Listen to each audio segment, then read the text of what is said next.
Hello, everyone, and welcome to the Bogans Sports Network. My name is Ben Graysbrook. I am your host, and welcome to the show, NFL Bogans.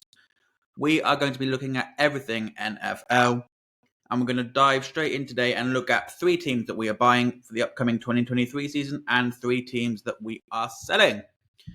So we're going to have a look at a few different things. We'll look at some analytics stuff, look at how the teams performed last year. Might do a little bit of a dive into the quarterbacks and how they performed and what we can expect, as well as looking at some their schedules for 2023 and anything else of note in terms of their off season. Some additions that they've made and any players that they have lost. So, without further ado, the first team we're going to talk about today is the Cleveland Browns, and they are very much a team that we are buying. So, the 2022 Cleveland Browns, they obviously went 7-10, as it says here. 7-10. Now, that was after they made the big offseason addition of quarterback Deshaun Watson from the Houston Texans. Now, obviously, Deshaun was suspended for the first half of last season. So, in his place, the Browns started Jacoby Brissett, who came in and did a pretty decent job for the Browns. So just before we dive into the spreadsheet, just a little bit of a crib sheet on the 2022 Browns. Obviously, Deshaun Watson they made a big acquisition for Deshaun Watson last offseason, but he was obviously suspended to start last season. So Jacoby Brissett came in, was a de facto starter to start the year. Upon his return, Watson only went 3-3 with the team, and perhaps unsurprisingly, considering he hadn't played football in the best part of 2 years. He ranked 26th in EPA.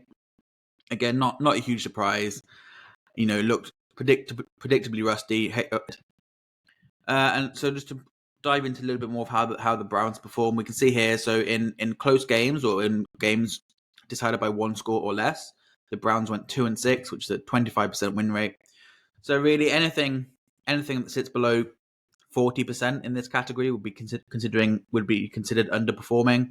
So obviously 25%, there's quite a lot of you could expect if they just even if the Browns just revert back to the mean next year, that their win record will go up by at least 2 wins, if not more. And the other thing to note for the 2022 Browns is the fact that their schedule last year, if you use DVOA, a metric by Football Outsiders, they ranked the Browns schedule as the 6th hardest in the league. So considering that they played most of the year with essentially a backup quarterback, considering they underperformed in close game situations, and that they had the 6th hardest schedule in the league, you can see why straight away there's reason for optimism and why this season potentially they might rebound. Add in the fact that now we're using ELO rankings here just to try and gauge in terms of schedule strength for the upcoming season. Now, this is by no means perfect, and it's really more just to give us an idea of how hard or easy a schedule may be. So look, this says 23rd easiest schedule, so it probably won't end up being exactly 23rd. Actually, it definitely won't. But it gives us an idea that the Browns schedule is probably on the easier side of average.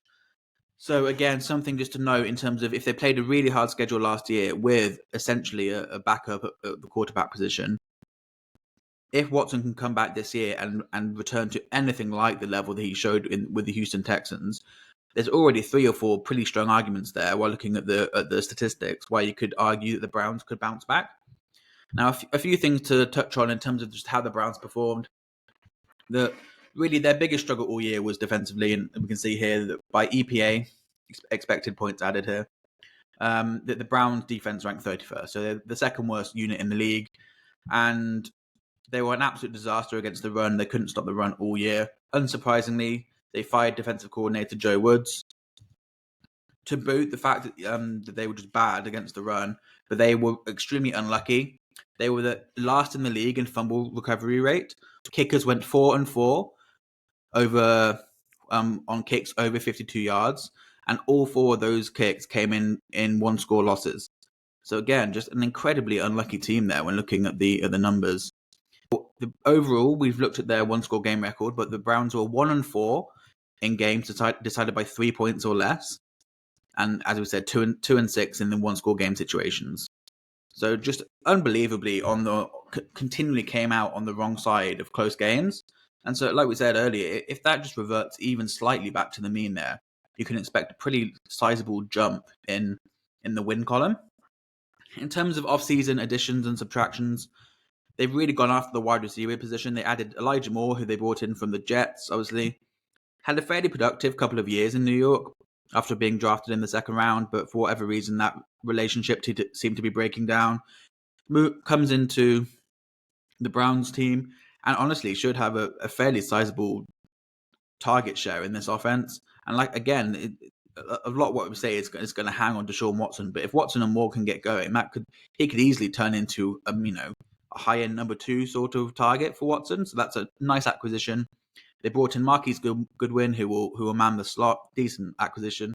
And Cedric Tillman, a rookie, who I really liked in the draft. He's a big body, possession receiver. He looks like, and he's had a really, really good preseason. I think Tillman's a really good player, and I think he'll be at the very least, he'll offer them a size mismatch in the red zone. But I think Tillman's more than that. I think he's a savvy route runner. And I really like what the Browns have done in general with this wide receiver core. They, on top of the wide receivers, they also went after a couple of edges in Zadarius Smith and Obi Okoronkwo. Again, another couple of really solid additions there that should really help shore up that defensive line, which, as we said, was catastrophic really against the run. And they brought in, and they probably overpaid him a bit, but they brought in defensive tackle Dalvin Tomlinson, another just really, really steady DT. And you can all these offseason moves, you can just see they're ticking off their biggest requirements. Jim Schwartz comes in as defensive coordinator, and obviously I think Schwartz is one of those coaches where, considering how bad he was as the head coach, he's probably not as well regarded around the league as he should be. I think he's a really good DC, and I think that's a perfect fit. I think he'll get them playing solid fundamental football up front, and I think with those additions that they made, we can expect the Browns defense to at least be heading back towards this kind of modicum of averageness, which even if they get back to around league average, if the offense can take the steps that they look capable of doing, that will be a big improvement. But like we've touched on, it's much of the Browns' season is going to come down to just how much Deshaun Watson can reclaim of his former glory. And look, personally, where I'm at, I look at this team, and I think you look at the underlying numbers from last year, all suggest that they could bounce back in a big way. I like the additions that they've made. I like the additions they made on the field and off the field there, with Schwartz coming in. And look, I think Deshaun Watson, I think 6 games is a very small sample size considering how little football he'd played in the last couple of seasons. It makes, to me, perfect sense that he would look rusty coming in mid-season, having not been able to practice with the team, not being able to play football. So I think there's a number of reasons here you can be bullish about the Browns. And just looking at their win total, 9.5, with an easy schedule and a roster which I think is pretty underrated, to be honest with you, I would be very bullish about how well this Browns team can perform. So if we'll just have a look very quickly at their depth chart, just to give you an idea of, because I think the reason why you can be bullish about the Browns in general is, look, they clearly underperformed last year, but Kevin Stefanski remains one of the best coaches in the league. He was number 2 in plus EV fourth down decisions last year, so essentially, in terms of making valuable decisions on the field, Stefanski ranked 2nd in the league, which is obviously fantastic. His scheme and his play calling remains really, really good. And I think in general that the Browns roster is good. If you look through this depth chart here, I think they're really solid across the board. Obviously, Amari Cooper came in from Dallas a couple of years ago, just really steady. Probably not a true number 1 anymore, but I think he's just what the Browns have is just depth at the position. They've got Amari Cooper, Elijah Moore, like we've touched on. They've got Donovan Peoples-Jones, Marquise Goodwin, Cedric Tillman. That's a lot of they've got 5 legitimate options there at receiver. And if Watson can stay upright, which he should do because the Browns' offensive line is fantastic, if he can just play well this year, he has so many targets. And in Stefanski's scheme and offense, they're going to get themselves open a lot. So I think you can see the framework there for a really, really good passing offense. And of course, then they have Nick Chubb at running back, absolutely fantastic, like probably the best running back in the league. And you have an offensive line, which is just one of the best units in the league. And I think again, like we've said it multiple times throughout this episode, but if Deshaun Watson can just be even a top 15 quarterback, I think this offense could be easily easily one of the best units in the league, easily. And I think if depending on how far Watson can kind of improve from last year, if he was anything like he was the quarterback he was to end his career in Houston, this team's going to score a lot of points. Watson's going to pull up some crazy stats, and the Browns are going to win a lot of games. I think that's fairly simple. We'll just run quickly through the defense. So they brought in Zadarius Smith, Dalvin Tomlinson. They both come in straight away as starters. Add that, they've got Myles Garrett, who is arguably the best defensive end in the league. They also drafted Isaiah McGuire out of Missouri. Really nice, big, athletic defensive end. I think he'll really help their run defense, and I think he's a really nice developmental pass rusher to have. Siaki Ika, another massive nose tackle, run-stuffing defensive end out of Baylor. Really fun player. I think, again, he's not going to play many snaps for you, but have him coming in and playing 10, 15 snaps on first down. And then in terms of the questions you may have are around some of the secondary players, but look, they have Denzel Ward, one of the best corners in the league, and he's probably doesn't have the name that some of the other top corners in the league do, but that's simply because the Browns defense has been bad for quite a long time. Denzel Ward is a legit number one cornerback. Grant Delpit at safety, really good player. Juan Thornhill at free safety, another good player. Greg Newsome had a bit of an up and down career. He's playing the slot for them. And Martin Emerson comes in as a rookie. Now he's an intriguing body type and player. But again, I really like the look of this team. I really do. I think you can question just how much depth they have, especially in that back end. Can the defense hold up, and will they be able to rush the passer to quite at the high enough level? If they can, I think they're a really underdog team here to overperform and outperform expectations. And I think they're an absolute player in the AFC North, in the AFC in general. And personally, that's all the reasons above are why I'm buying high on the Browns. So look, we will jump now into our second team, which is the Green Bay Packers. We'll jump back to our other spreadsheet. Give me 1 second.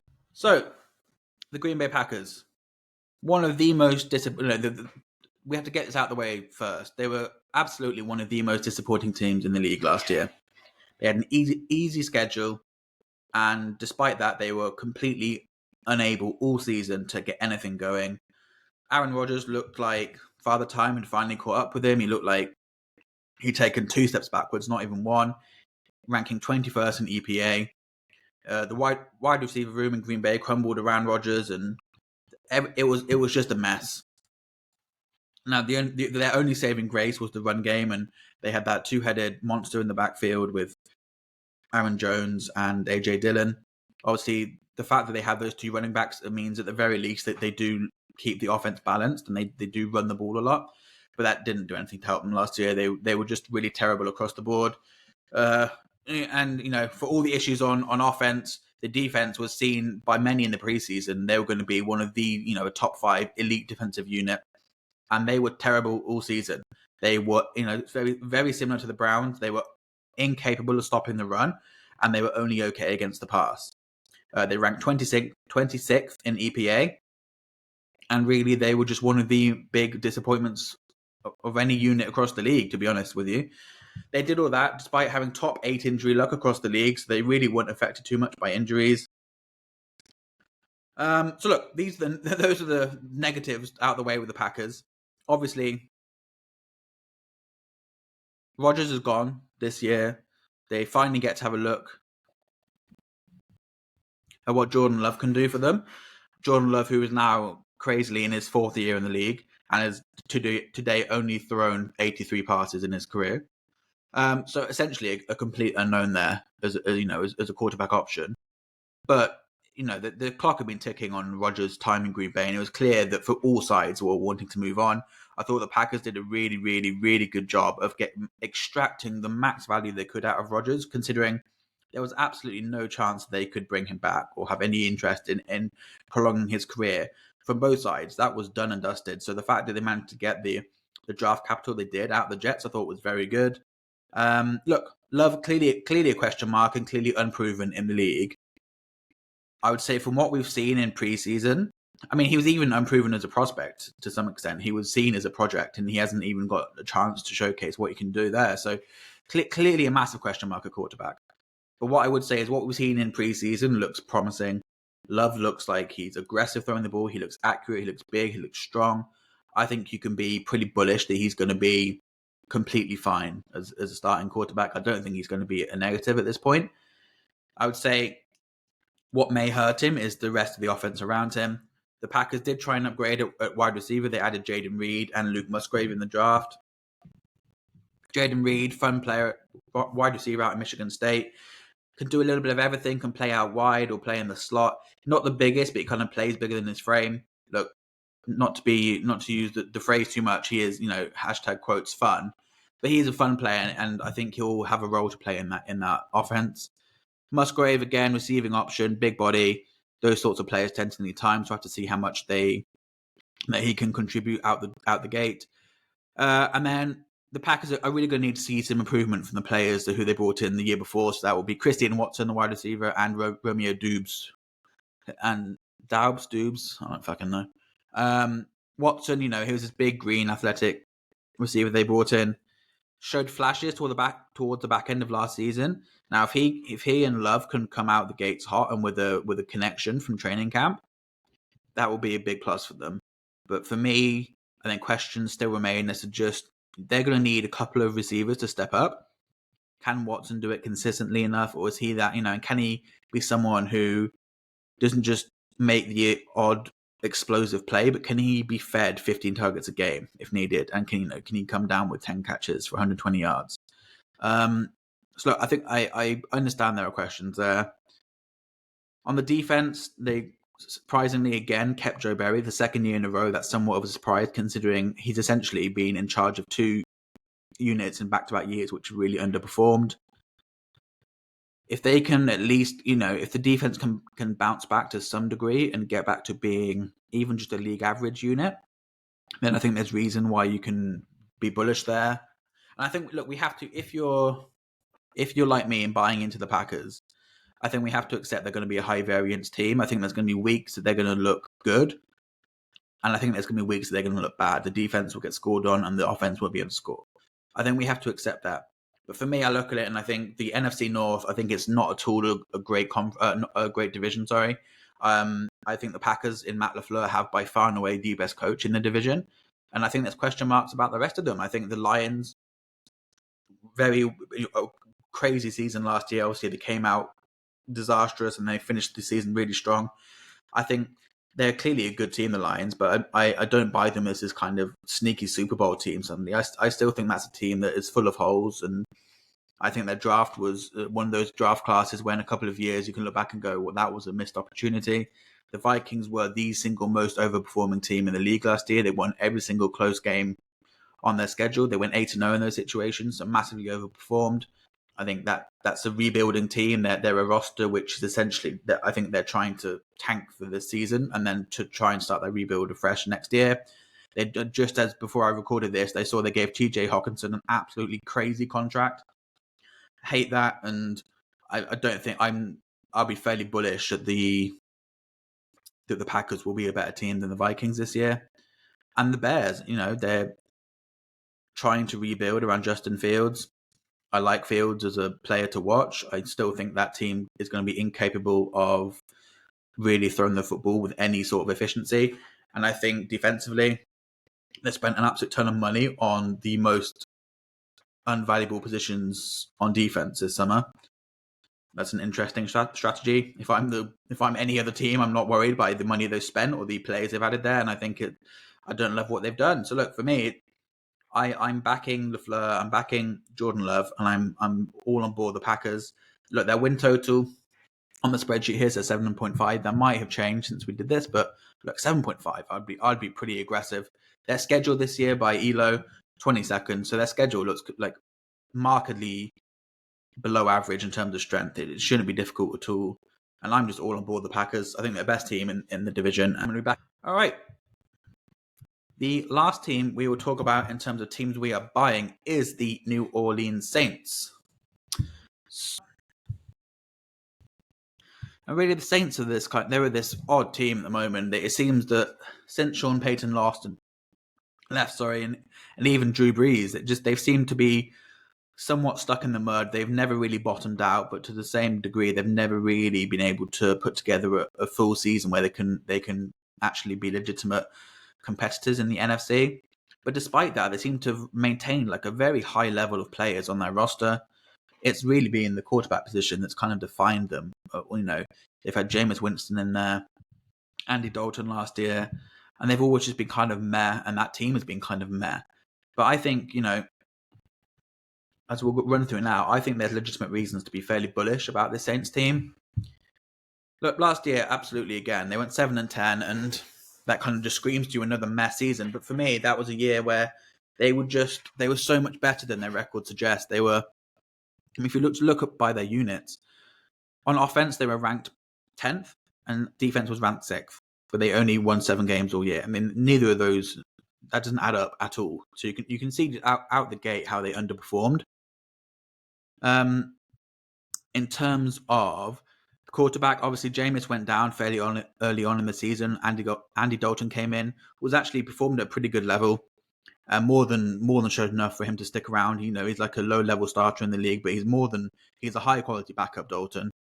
But they obviously moved on from him, and now they brought in Derek Carr from the Raiders, which in some degree, I understand the people who will look at Carr and go, he kind of fits into that mess style that the Saints have fallen into. But I think Carr, at the very least, he will bring just availability and the steadiness to that room for the Saints, and I think for all that he's probably some ways below the best quarterbacks in the league, I think he's at least shown in his career that he has, if he's surrounded by the right scheme and the right system, and if he's in the right situation, I think he can be a good contributor.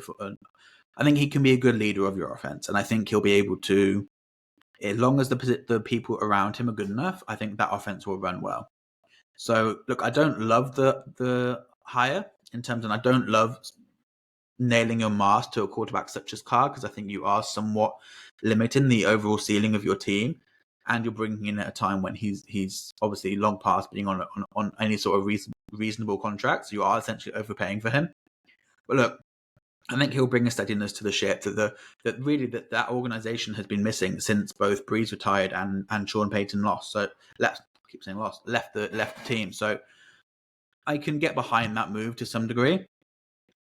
In terms of the defense, I mean, they had an absolute ton of injuries in their secondary last year, and they faced a really hard schedule, and they were still an absolutely fantastic unit. Something we can't look over, unfortunately, is head coach Dennis Allen.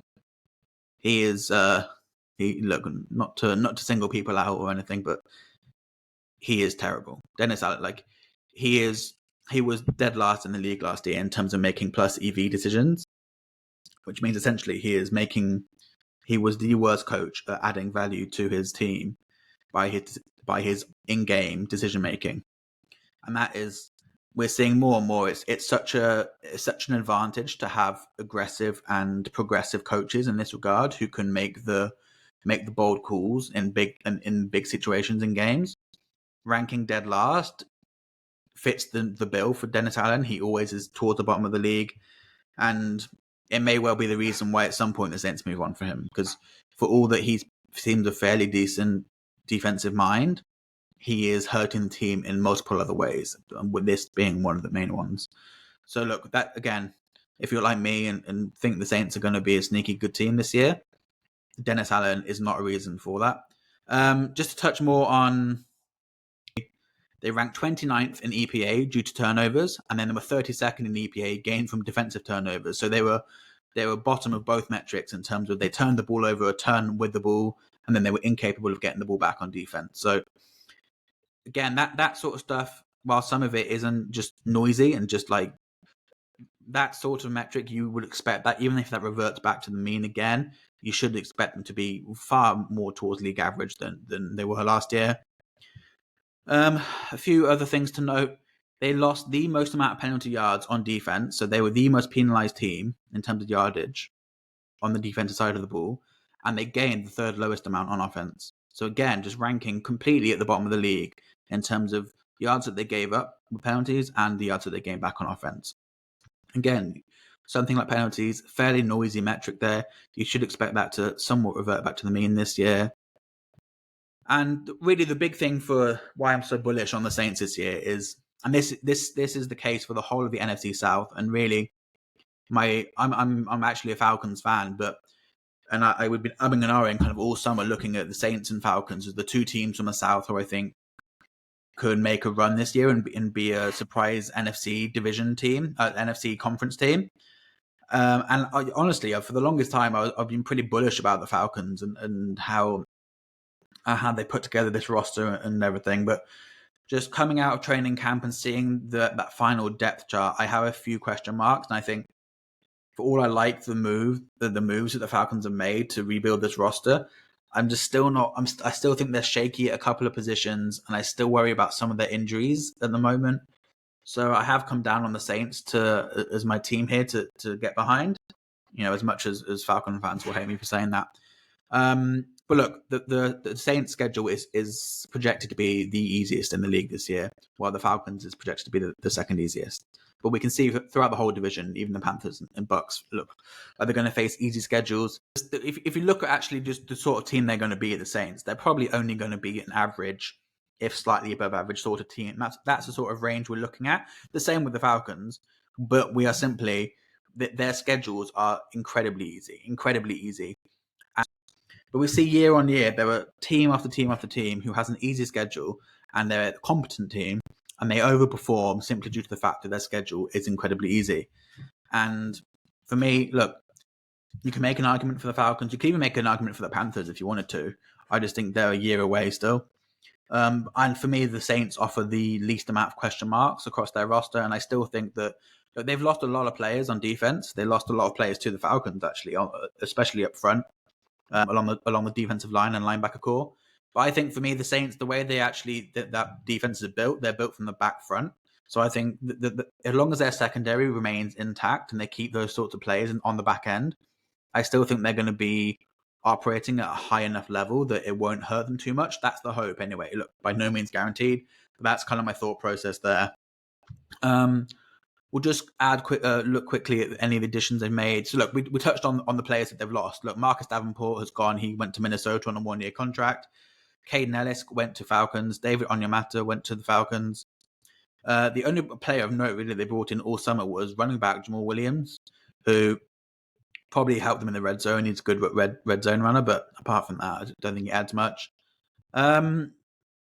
Look, I think it's probably the least bullish of the three teams we brought up here, but I'm determined to get behind the NFC South in terms of I think they could all potentially overperform their win totals, even the Bucks, considering they're going to be starting Baker Mayfield at quarterback. I still think you can be fairly bullish about that team because I think if you look at it on paper, they've still got a lot of talent from that Super Bowl team there. They've still got some really high-end talent. And look, maybe it's a year too much for them and maybe they have to tear it down and start again next year.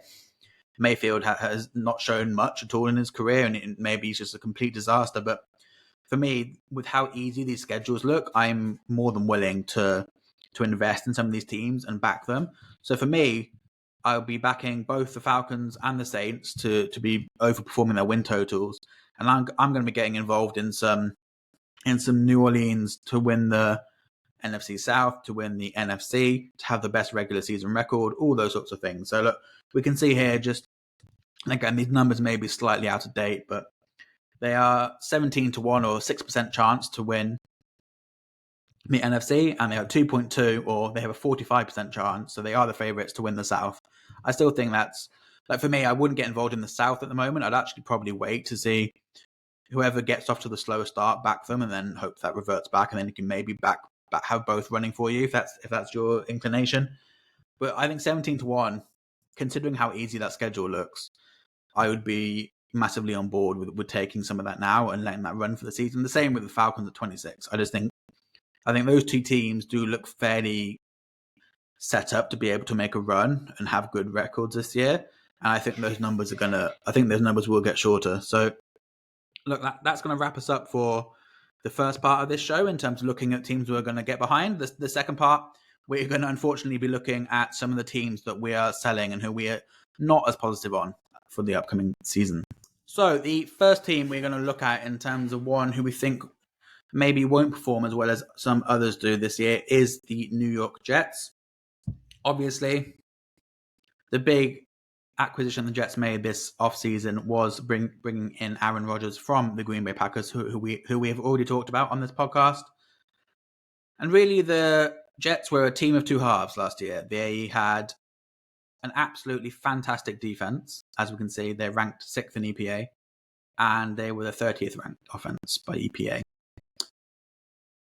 They scored in single digits 5 times throughout the season, which is fairly incredible. They had 3 different quarterbacks starting for them at different stages. They had Zach Wilson, who now backing up Aaron Rodgers, Joe Flacco, and Mike White. All saw time, all were terrible, all operated essentially at a below replacement level standard. So that really forced the Jets' hand this year. And for all you can throw mud at the Rodgers, or just Aaron Rodgers in general, it'd be fun to throw mud at him. He's a fucking lunatic. But for all you can throw mud at the acquisition of him by the Jets, they had to bring in a player this offseason at quarterback. And really, the problem is if they clearly looked at this team and thought, we're almost ready to win a Super Bowl now, which again, maybe they are. But the problem with that is you're very limited to the amount of players you can go out and get who are going to be good enough to be the face of your team and take you there. And for all of the question marks you can have both about Rodgers on the field and off the field at this point, he has won a Super Bowl. He's a 4-time league MVP. And you didn't have to give up the farm to go and get him. Now, I think they overpaid for him, but you didn't have to go and just trade out multiple first-round picks. Look at what the Browns had to give up to get Deshaun Watson. Even though Deshaun Watson was an absolute cancer off the field and came with a massive media shit show, they still had to give up the fucking farm to go and get him. Now, the Jets, if Rodgers sucks this year or has a hissy fit halfway through the season and just retires or hangs up his boots, the Jets still have enough ammo in-house that they could go and make a legitimate splash trade for another quarterback, whether that be a splash trade in the draft to trade up and go and get one, or a trade for a legitimate starter in the league from some other team. So look, I like that they still have those options available to them. And like we said, they had to make a decision. And honestly, if you look around the league, who else would you prefer to go and get? Aaron Rodgers or Derek Carr? Or, could they have thrown a few draft picks at the Vikings and got Kirk Cousins out there? For me, I would for all of the off-field stuff and for all that we may hate the person he represents in terms of what he's into, I can understand why you'd end up with Rodgers there. He was going to cost the least. He's already towards the back end of his career, and he by far and away brings the most gravitas in terms of into an organization which hasn't had a winning culture for a long time. At least Rodgers has been there. At least he's done that. So look, I think it's a defendable decision, and I'll be for all. Well, I don't massively buy. Clearly, as they're on this list, I don't buy that there's going to be success. I can defend the steps that they've taken to get there. So look, in terms of just to look at the Jets from last year, the defense faced the toughest offensive schedule in the league. And despite having the 4th lowest turnover rate across the league, the Jets defense stood up as one of the elite units.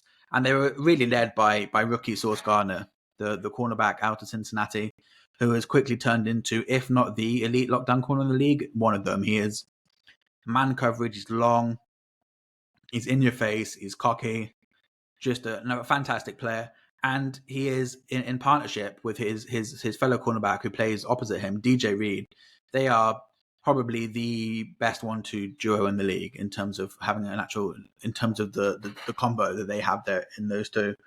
Just a really, really, really good duo to have a cornerback.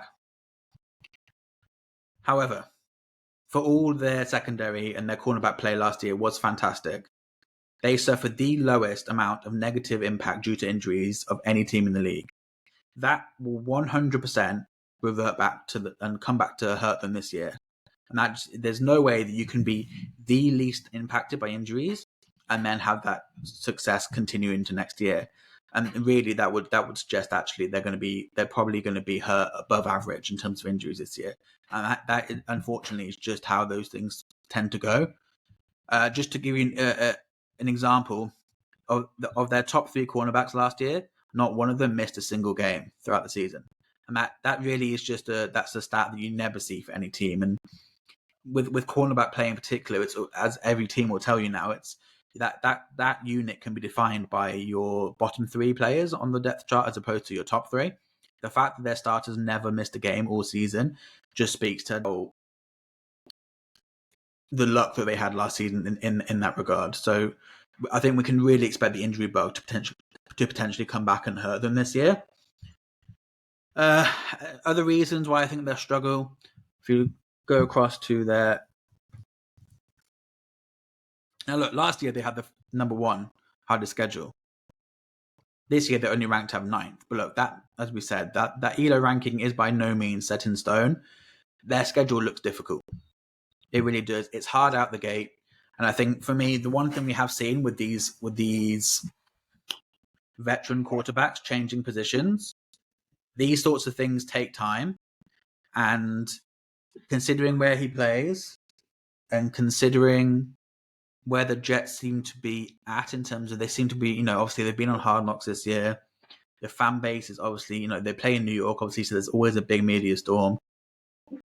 All this adds up to me that this team is going to be, or this, the entity surrounding the Jets is expecting them to win games.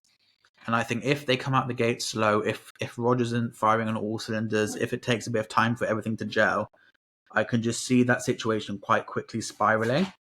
So I don't see instant success there.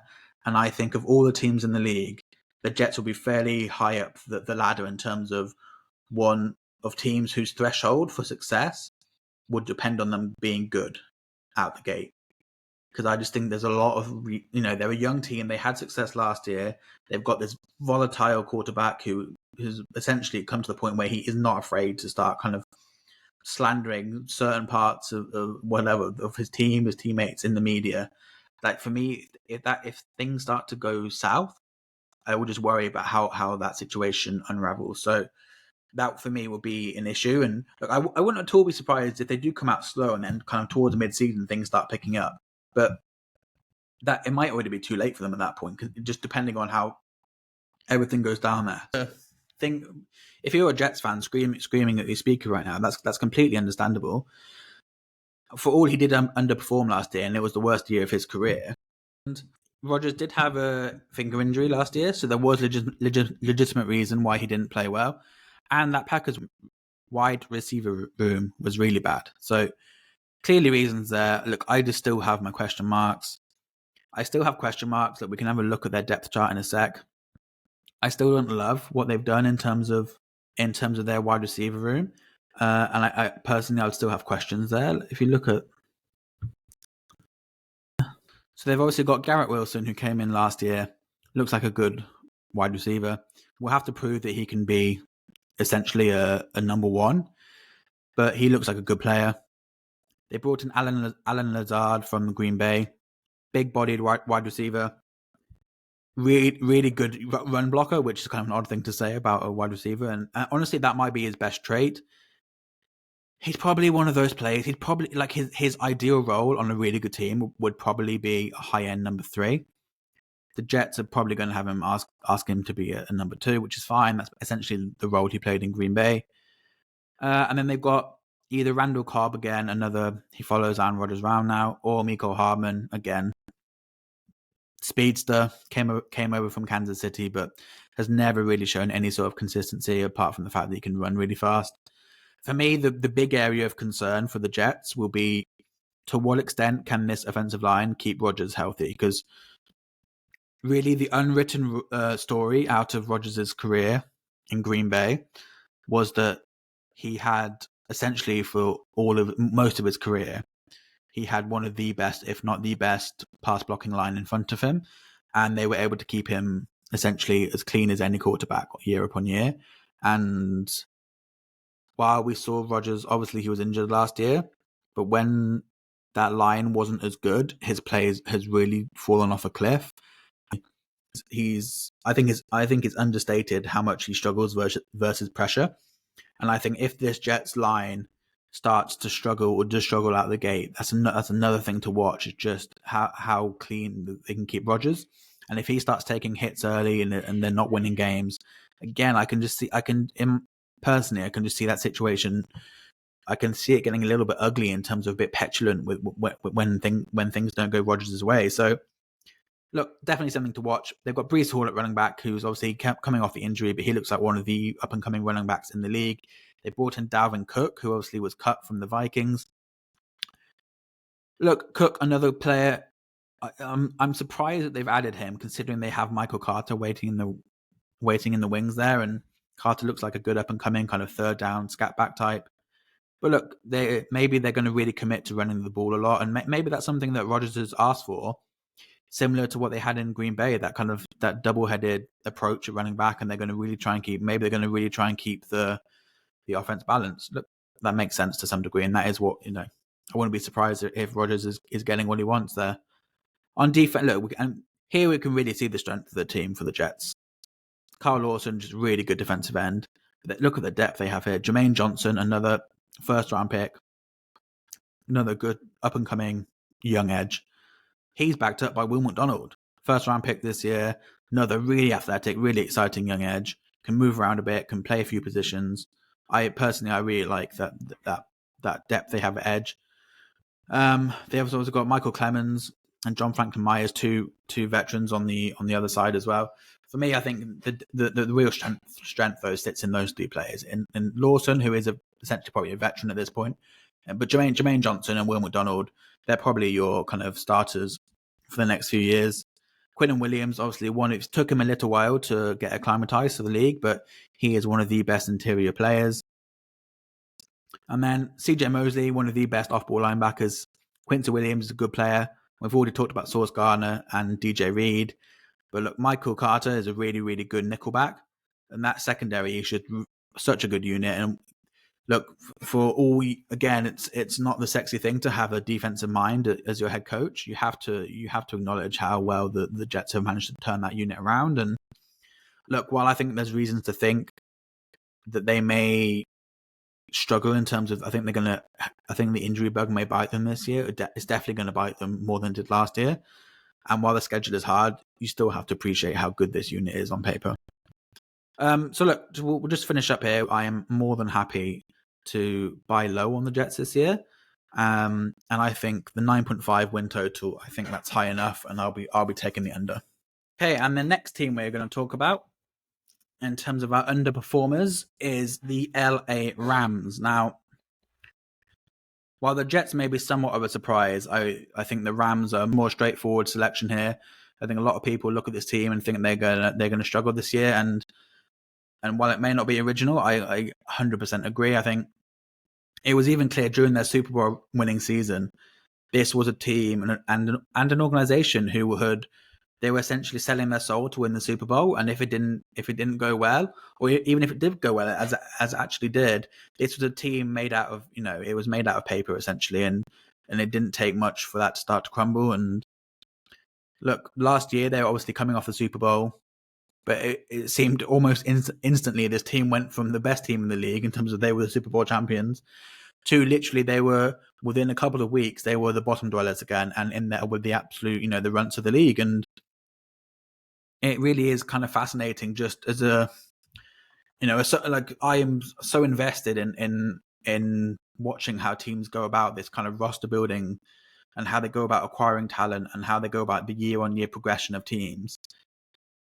I think it's so interesting watching a team like the Rams, who were completely and have been willing for year upon year upon year to just completely abandon building through the draft and abandon that sort of principle as they want short-term success, and they were trying to add proven talent, top-end talent, elite talent at very specific spots because they were all about winning in the short term. And look, for me, I think everyone's going to have their own opinion on this sort of thing. I think it's really interesting in terms of if you're a fan now. Again, there's obviously the added issue here of the fact that the Rams recently moved from St. Louis to LA, so that fan base is somewhat of a hodgepodge of kind of celebrities and whatever. But that's another topic for another day. But I think it is interesting, just as a fan of a team. For me, even if the team doesn't end up winning the Super Bowl, there is so much value to be had in in that kind of 3 or 5, whatever, however many years it is, that process to creating a contender. And there's so much to be said for that journey you take as a fan of seeing your team draft a player, nurture that player, watch that player develop, and then that around him, the team hopefully develops and becomes contenders. In becoming such kind of win whores and selling your soul like teams such as the Rams have done, do you lose some of that kind of? No, I completely understand. This is kind of my romantic side coming out as a sports fan, but do you lose some of that kind of majesty or that I don't know, just some is there some, it's very similar to if you're like a fan of the Premier League or of a football team, of soccer we're talking about here. Is it the same if you just get bought by a sovereign state and just get backed with endless money? Does future success count a little bit less than it would for a team who doesn't have endless pockets, but they win less? Would I prefer to be a fan of a team like Man City or a team like Liverpool? Because Man City are going to have 10 times the amount of success Liverpool have had in their recent history, but does it count as much for like that one title that Liverpool meant? I don't know. I think for me that's just an interesting. Really it comes down to this: if I was a Rams fan, would I prefer them to let's say not won the Super Bowl, but actually be a good team across like the 5 years that Sean McVay was there, or would I like them to peak for 1 year, win the Super Bowl? Do I care then if they're shit for the other 4? I don't know, and I think that comes down to what you value as a sports fan and what you value as a person. But for me, I think for all it was great that they won the Super Bowl. Essentially, I think watching last year, there was zero reason for people to watch that team. And I think there's very, very actual little enjoyment because they didn't have like a load of young talent on that team. It wasn't like they were just they were the start of this process. They were just literally that the team had fallen apart, and they all they had were essentially like one-term veteran deals. And I think it's the same this year. If you look at how this team is constructed, okay, yes, they had 13 draft picks, so there is some young talent. Well, I can tell you now, bring up, this is one of my favorite stats from the whole of the offseason. So, look, this stat, it was from the start of the offseason. This will obviously have changed now, considering we have roster cuts and everything. They're down to 53. But at the beginning of the offseason, the Rams had 42 defensive players listed. Of those 42, only Aaron Donald was drafted in the first or second round. If you're a fan of the Rams, are you going to get any enjoyment out of this season? I'm not sure you're going to get much. Cooper Kupp is still injured. Look, we'll talk about that in more detail, but he's still injured. Matthew Stafford you would have to bet pretty heavily again. Stafford seems like he could be one injury away from retiring, for being honest. Sean McVay, if the Rams suck again, I know they're not coax him to come back this year. How committed is he going to be if he looks honestly at this team? If they suck again, are they going to be invested? Is he going to be invested in a full-on rebuild? I just think there's so many question marks, and I think there's very few answers at the moment. And that, for me, just makes me question: would Rams have preferred them not to have gone all out and won the Super Bowl, or are they fine with it? I'm just interested in that sort of narrative, to be honest. A couple of other points to note. Obviously, so last season, Cooper Kupp tore his ACL. Matthew Stafford he got injured earlier on the year, and the Rams essentially shut him down for the whole year. I think there's question marks about both of them. A Kupp, it's just come out, I think, today or yesterday now, depending where you are in the world. But Kupp is not healthy, going to be healthy to start the season. That will be, if he's not healthy now, is he going to get healthy, or is this now going to be? Is it almost going to be a career-defining sort of injury where he's never going to get back to that kind of just 150 targets a year sort of player? Is he ever going to be able to play 17 games a year again? I think that that could be, and considering his usage during the first part of his career, you would worry to what extent he can make it back to that sort of level now. And I think the same, Matthew Stafford, you have for credit where credit's due. He's been in the league a long time. He has taken some horrific hits across his career. It's probably a surprise that his body didn't start breaking down before now. I would be worried about how well he can hold up at this point. And equally, considering how bad the O-line was last year, how bad it projects to be this year, he just looks like a player who's going to get hit a lot. And I think at this point, you'll be terrified that he's going to once again get knocked out. And if he does, and if the team isn't winning, presumably the Rams is going to shut him down. And again, they're going to be faced with a very similar situation to that which they faced last year. And I just think that's a pretty shitty position to be in as a club, as a franchise. And there's really no road back to success in the next few years. So again, Aaron Donald obviously remains, and again, he's another player. They've essentially had to negotiate with him to bring him back. It wasn't a definite that he would come back. Look, we already know that Donald was looking at retiring or doing something else. How committed is he going to be to this team if they have a losing record this year, or if they're sitting below 500 at the buy or the trade deadline? Is he committed to this team? I don't know. They've already moved Jalen Ramsey on. They already moved Leonard Floyd on. All of the Super Bowl bodies are already out the door. They've already left. Donald's going to be left sat there as one of the only ones, and on a team that has got zero chance of success. And I think that's something else to watch. The schedule looks hard in terms of the rank is ranked here on 15, only 15, which is obviously essentially right in the middle. But they have some of the worst, if not the worst, rest spot disadvantage of any team in the league. So just to give you a bit of context, so just in terms of teams they're facing, they face 3 of the top 5 Super Bowl contenders in the first 5 weeks. So I can actually just bring this up for you right now. Give me 1 second. So the Rams schedule. We'll do a little. We'll run through their schedule just so you get some context. Start out at the Seattle Seahawks. Then they host the 49ers at home. They're away at the Cincinnati Bengals. Away to the Indianapolis Colts. At home versus the Philadelphia Eagles. At home versus the Arizona Cardinals. At home versus the Pittsburgh Steelers. Away to the Cowboys and away to the Packers. The Cardinals game is the only one in that run who maybe they'll be favored, and who knows by that point, because Seahawks away week 1, a very tough environment to go to. Home to the 49ers, one of the best teams in the league. At the Bengals, Super Bowl contender. At the Colts, now that the Colts aren't good, but they've got Anthony Richardson, who looks absolutely electric at quarterback. That Indy crowd's going to be fired up. Then they face the Eagles, defending Super Bowl, defending NFC champions, the Philadelphia Eagles. They again look like one of the best teams in the league. Cardinals are terrible, so that maybe they win that. Steelers are always a good team. Cowboys, Super Bowl contender, really good team. And that way at the Packers, never an easy place to go. And at that point in the season, you're talking it's probably going to be a cold weather game. Just an absolutely brutal schedule. To boot, though, what makes it even harder is that across their schedule, they face 4 opponents who are coming off a bye. 4.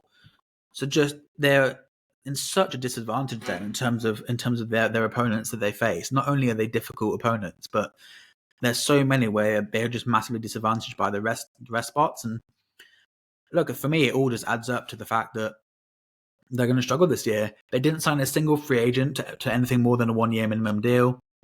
Of course, as we've touched on, they relied on their draft to try and replenish the talent that they've lost on the roster. Again, any team that is stockpiling assets, you're trying to do that with high-end draft picks, not with 13 must be one of the biggest draft classes, if not the biggest ever. So just a crazy approach to how you're building a team, and really that even if all those players were actually good, having that amount of roster turnover is so difficult to manage. And one of the most important things with any sort of sport is coherency. And a team like that has had so much turnover, it's just going to be it's such a hard job to get them all on the same page. So just again, more reasons to doubt them. But more obviously, we mentioned Jalen Ramsey has gone. They traded him to Miami. Bobby Wagner also gone. Leonard Floyd gone. They've lost so much leadership across the defense. It really is just incredible how much talent has walked out the door there. Of 9 front 7 players last year to record a sack, only 3 remain on the roster. We already talked about Donald being the only first or second rounder of those listed on defense. Look, and really, unsurprisingly, the defense looks like it's going to absolutely suck this year. And with Cup now injured and Stafford a question mark about how well he can stay healthy, the O-line looks a question mark. How the hell are they going to keep up with teams who are going to be outscoring them? How are they going to be able to score points? It all points to the fact that Stafford's going to be forced to drop back and throw the ball, and he's going to essentially break down behind an O-line that can't protect him. That for me, you don't like to say those sorts of things, but for me, it seems like a very clear narrative. And I worry. That's why I worry for the Rams and why I worry for Matthew Stafford and why I have massive question marks. And look, 6.5 win total looks decidedly low for a team that only 2 years ago was Super Bowl champions. But I think, look, we can look through this depth chart and just have a look at how far this team has fallen. But there is a reason. There is an absolute reason why people are so bullish that the Rams are going to be bad this year. So wide receivers, Van Jefferson, Ben Skowronek, and Cooper Kupp. But Cooper Kupp is injured. Well, based on our lads' depth chart, Cooper Kupp is backed up by Tutu Atwell, who is like 120 pounds and can't fucking play wide receiver in the Football League. Great. The offensive line from left to right, Joe Noteboom, Steve Avila, rookie. Actually, I quite like Steve Avila. He's a good player. Brian Allen, Tremaine Akram Jr., and Rob Havens. Tight end, they've got Tyler Higbee. Matthew Stafford at quarterback, backed up by Stetson Bennett, who again, I think Stetson Bennett, I would be shocked if Stetson Bennett didn't start multiple games this year. I also think he's a kind of sleeper, could be a kind of, I think he's like a Gardner Minshew clone, sort of. I like Stetson Bennett. I think he's plucky. Running back, Cam Akers, kind of underperformed throughout his career, has always threatened to be a good player, but has never put it together. Defense, Ernest Brown IV, a defensive end. Defensive tackles, they've got Bobby Brown and Aaron Donald, and Byron Young at the other outside linebacker. Ernest Jones and Christian Roseboom, the inside linebacker, and Michael Hucht at the other outside linebacker position. Keller Witherspoon at cornerback. Opposite him is Darian Kendrick, Kobe Durant at nickel, and they have Jordan Fuller and John Johnson III at safety. Half of those names could be made up, if we're being completely honest. Like, it's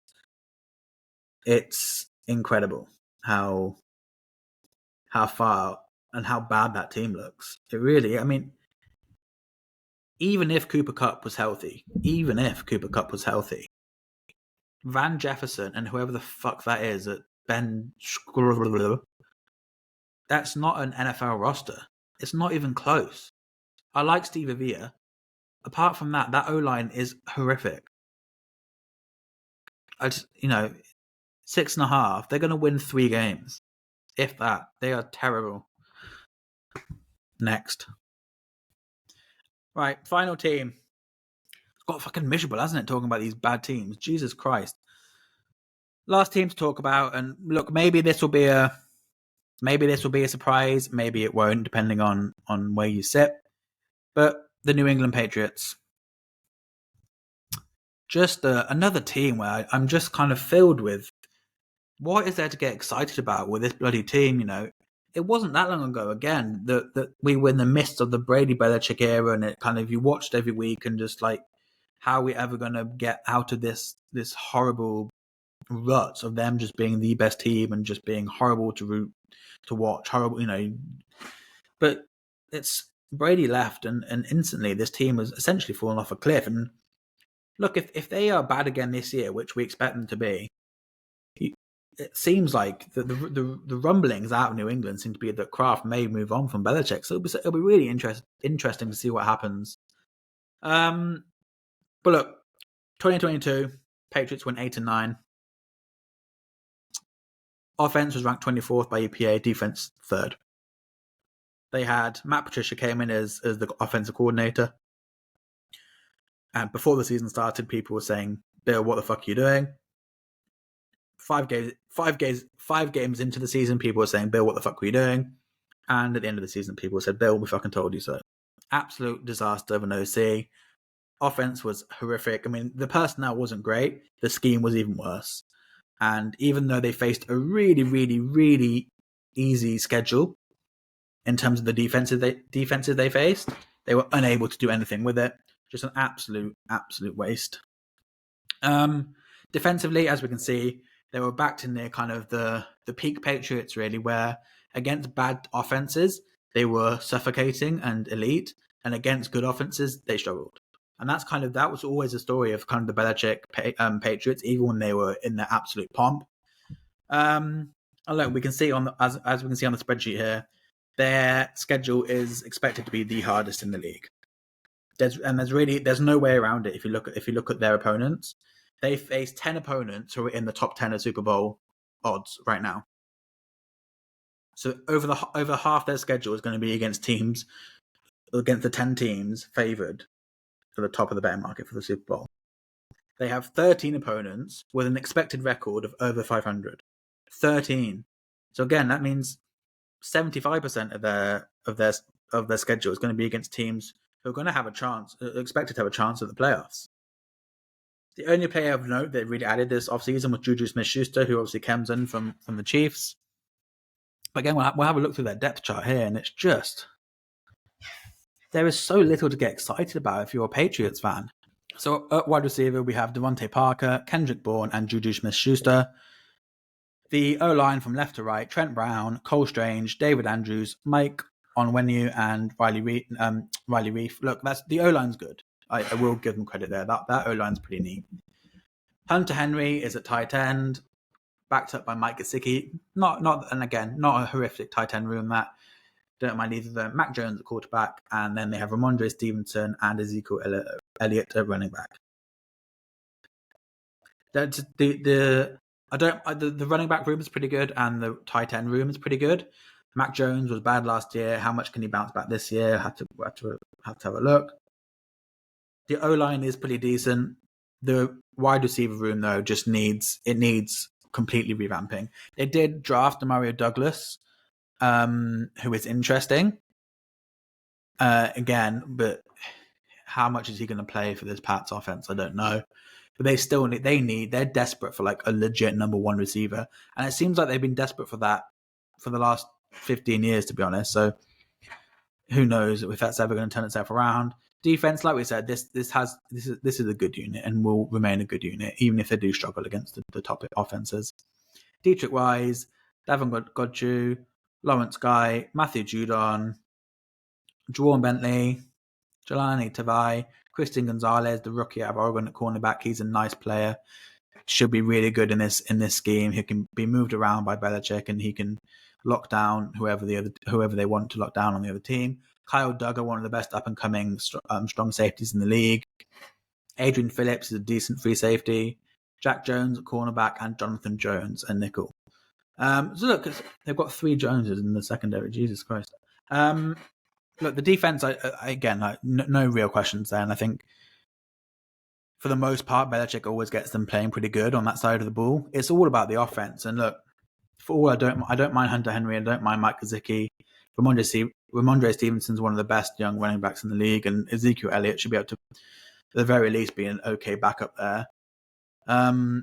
Mac Jones just wasn't good last year, and again, with that sort of quarterback, I think you're missing out on so much of that these other teams can do with these sort of mobile, athletic quarterbacks, and the Patriots just look like they're playing in another era when they have the ball, and with that wide receiver room, and just how are they ever going to keep up with these high-flying, explosive offenses? I don't think they can. And I think, again, for me, this team kind of stinks of one that just kind of it needs like that shot of adrenaline, like to the high. It just needs something to get them going. And at this point, I think you just have to question: is Belichick the person that's going to give them that? He is 100% a coach that's set in his ways, as he should be. He's one of, if not the best coach in the history of the sport. But he is old school, and he plays and goes about his business the way he wants to. The question has to be, has the league moved on from that? So look, again, another team, their win total sits at 7.5. I'm more than happy to bet against that. Their schedule is brutal, one of the hardest in the league, as it is similar to the Rams, just a brutal schedule. More than happy to go against the Pats there. And look, guys, that's gonna do us for our first episode. I hope that didn't drag on too long. Try and cut this down in the edit a bit because we have dragged on for a little bit longer than I wanted to. But look, as I said at the top, this is our very first episode of NFL Bogans on the Bogan Sports Network. And look, the aim of this show and all our shows that are going to be coming out really is to be kind of being that bridge between the hardcore, kind of real serious coverage and the more just fan-friendly and fan-made content that we see across a number of other sports and in a number of different countries. So really, I'm hoping to be kind of starting a bit of a niche here down in Australia. We want to be covering all the major sports, both in Australia and overseas. And look, the plan is to be bringing out an absolute ton of content, across the next 12 months. So, I'm eager to jump into this, to jump into some shows and start creating some original content. I'm on the lookout. Look, if you guys are, no matter if anyone is interested in creating some content for either the NFL or another sport, then please get in contact. Likewise, if you have any comments about the show or questions about the show, then please let me know. Even if you just want to get in contact and tell me my accent shit, that is completely fine. Please do get in contact. Please please subscribe. I'll catch you next time. Cheers.